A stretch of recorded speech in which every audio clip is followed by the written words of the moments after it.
All right, hello everyone. So we are going to start a new unit. It's a continuation of the trigonometric functions. In this case, we're dealing with solving trigonometric equations, which is directly related to the analysis of a given trigonometric function. All right, so just as a review, these two graphs that I have put up for you here. One is the sine theta function and the other one is the cosine function.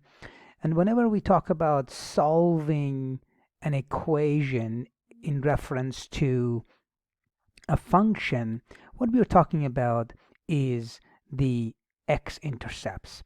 Now, where the graph crosses the x-axis, these are the values that we are looking at.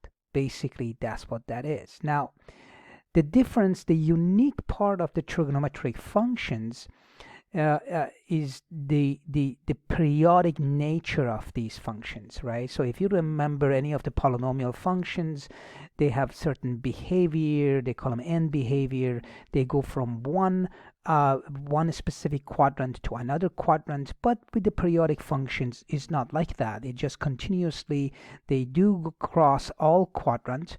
But they are they repeat themselves depending on the value of the period of the function. And notice that any of these functions could have infinitely many x-intercepts, because this line here can continue going on, and this line here. So cosine and sine functions, they are periodic. So for this, to start this, for the simplicity's sake, we're going to start to restrict the domain of the given value of theta to just focus on a specific domain so that we can come up with the solution for that specific interval of x. So in this case, for example, we're going to look at when theta is between 0 radian and 2 pi. And so as for the cosine. Okay, so both of them. So what we're looking at is basically this one period of the function. Okay, so that is between so this is the 2 pi, that's the one period of the function. So as in here, one period, right?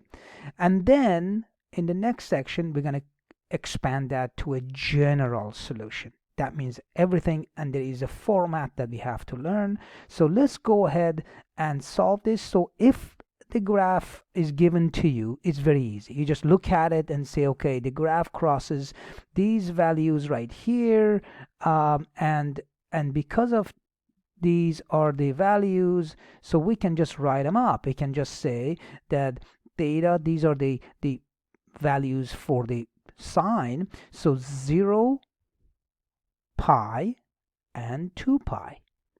Okay, simple as that. These are the solutions for the sine theta function or equation. And in this case, for a cosine, in this case we have only 2, because we're going for the one period from 0 to 2 pi. So this is the interval that we are looking at. So we go between 0 and 2 pi. We have only 2 x-intercepts, and those two are pi over 2 and 3 pi over 2. Graphically is very easy. Now we're going to deal with the algebraic way of doing this so that we can know two possible way of doing solving trigonometric equations. And to do this, we're going to go back and quickly review the cast. So here is the diagram, the pictorial representation of cast, where in each of these quadrants we have specific trig ratios that there are positive. Actually, there are for every trig ratio there are 2 possible quadrants that they can be positive and negative, and we've dealt with that at the very beginning of the trig function unit. All right, so we're going to use that. So to solve this, we are going to start with setting the function equal to 0 as usual, and then very simply, when you take out your calculator and you do the sine inverse of 0, now you can use degree mode and you can use or you can use radian mode, vice versa, whichever you're comfortable with. I'm going to continue with the radians mode because you're in grade 12, you're not in grade 11 or 10, so I need you to be aware and really comfortable with the radians measure. So in here, when I punch in the sine inverse of 0, I will get 0 back. Okay, that's 0 radians. Okay, so here is the first one. The next one, but I also need you to realize that 0 is actually also a coterminal angle to 2 pi. So I can put in 0 and 2 pi. So those are true, because if the terminal arm is right on the x-axis, which it is, that's what the sine is, okay, that's the terminal arm, I can go around, so this is 0 degrees, but to get the 0 degrees again, I can go the other way, so I go around and come back and hit it again. That is 2 pi, that would still give me 0. So those are the first two things that you can get right away. But there is another one. Where else do you have the terminal arm flat? Well, it is flat in the second quadrant, on the second quadrant. Okay, so this standard position angle right there also will give you 0. And in this case, so let's call this theta 1 and 2, but the theta 3, the third angle, is pi. Okay, now in this case, it's a very special case because 0 doesn't have a sign associated with it, but that's what that is. Okay, if we do the same thing with cosine, so y equals to cos of theta, set that equal to 0, and the very first thing you do is you say cos inverse of 0, and the very first thing that you're gonna get is pi over 2. Okay, so let's do that using our calculator. So here it is, so 0, and I have to use the second function, cosine, and that will give me 90 degrees. Now my calculator is in degree mode. I know that that's a pi over 2, and that's great. So here it is, pi over 2. So in this case, the cast, if I quickly do this, so we have, this is the theta 1 at pi over 2, okay? But where else this will give you the reference angle of 90 degrees, the pi over 2? Well, the standard position 3 pi over 2 also will give you 0, because the reference angle to that, remember, we are always looking at the reference angle, that's how you will deal with that, right? The reference angle right there, that is still pi over 2, which is the same as the original. So another angle for this one, so theta, it will be equal to pi over 2 and then 3 pi over 2, and that's how you come up with the solutions. And you have to do this for every type of trigonometric equation, regardless of how complicated it gets.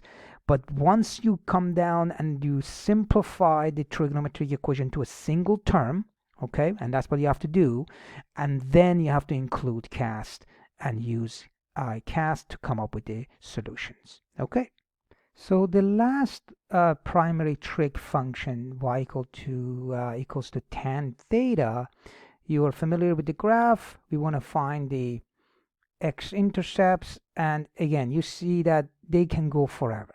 Periodic, simple as that. But if we restrict the interval between 0 and pi, and the reason I use pi is because the period of the tangent function, the parent tangent function, is pi.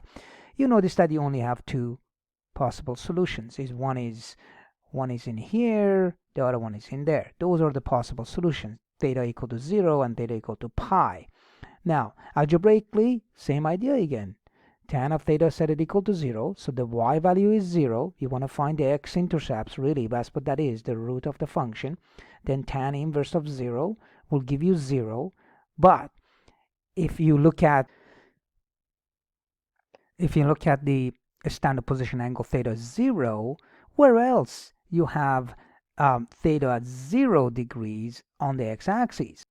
And because the period of the tangent function is pi, that means every pi interval this x-intercept repeats itself. So that's why you're gonna get another value, theta equals to pi, after that.